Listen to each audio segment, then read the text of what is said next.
दोस्तों, हम क्रिमिनोलॉजी में राइट ऑफ विक्टिम के सीरीज को आगे बढ़ाते हुए देखते हैं चंद्रिमा दास का केस। एंड इनफैक्ट इसमें हम एक नई चीज सीखेंगे। मैं शेयर कर देता हूँ स्क्रीन कि आप जो राइट ऑफ विक्टिम्स की जो बात करते हैं उसको सिर्फ सेक्शन 357 नहीं, इनफैक्ट कॉन्स्टिट्यूशनल टॉर्ट का भी कॉन्सेप्ट अंडर आर्टिकल 226 या 32 में भी कोर्ट दे सकता है। तो इसमें इट्स अ सैड रियलिटी इस केस में हुआ ये था कि शी वॉज जो इसमें रिस्पोंडेंट है वो बांग्लादेशी सिटीजन थी, इंडिया आई थी किसी पर्पज के लिए। और यहाँ पे रेलवे के गेस्ट हाउस में रेलवे एम्प्लॉयज ने दे रेप्ड।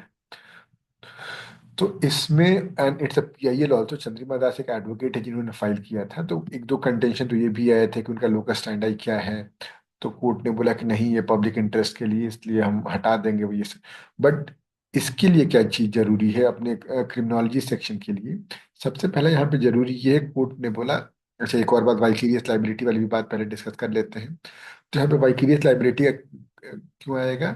क्योंकि इन कोर्स ऑफ एम्प्लॉयमेंट ये गलत चीजें हुई हैं। क्योंकि आपको रेलवे निवास ऑफिस जो दिए हुए हैं, यू आर रेलवे एम्प्लॉयज, वहां पे आप रेलवे के काम के लिए स्टेशन पे रहते हो, आपको वहां पे रूम दिया हुआ है और यहाँ पे आपने ये काम किया है।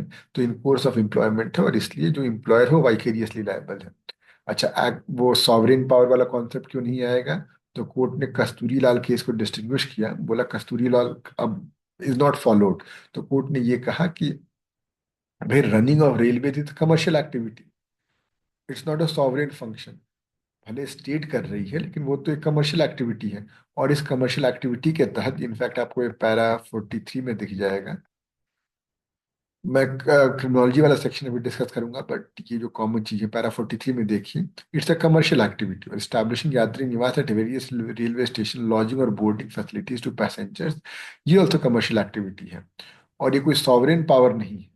ये जो इम्प्लॉयज हैं यूनियन जो कि डेप्यूट हो रहे हैं रेलवे में, तो ये मतलब government machinery to carry on that commercial activity. और इस दौरान अगर उन्होंने कुछ गलत काम किया है तो उसके लिए स्टेट वाइकेरियसली लायबल होगा।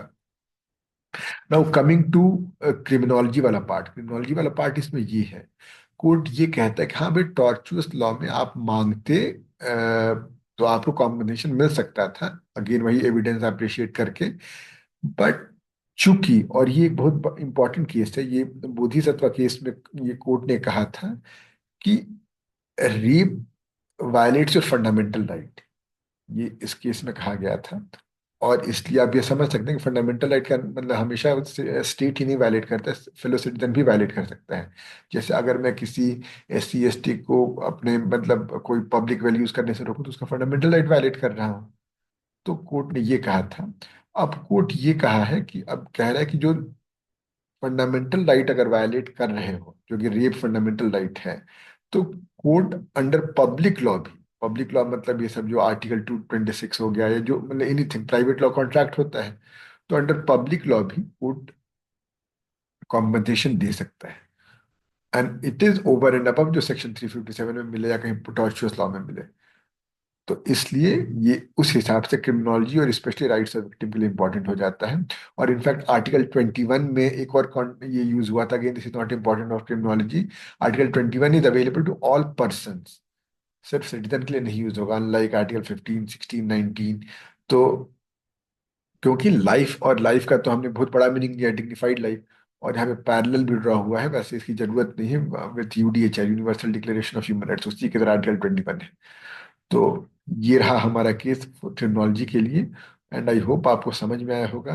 कोई दिक्कत कोई परेशानी कमेंट सेक्शन में बताइएगा। मिलता है अगले वीडियो में एक नए क्रिमिनोलॉजी केस के साथ। Till then, bye bye and enjoy your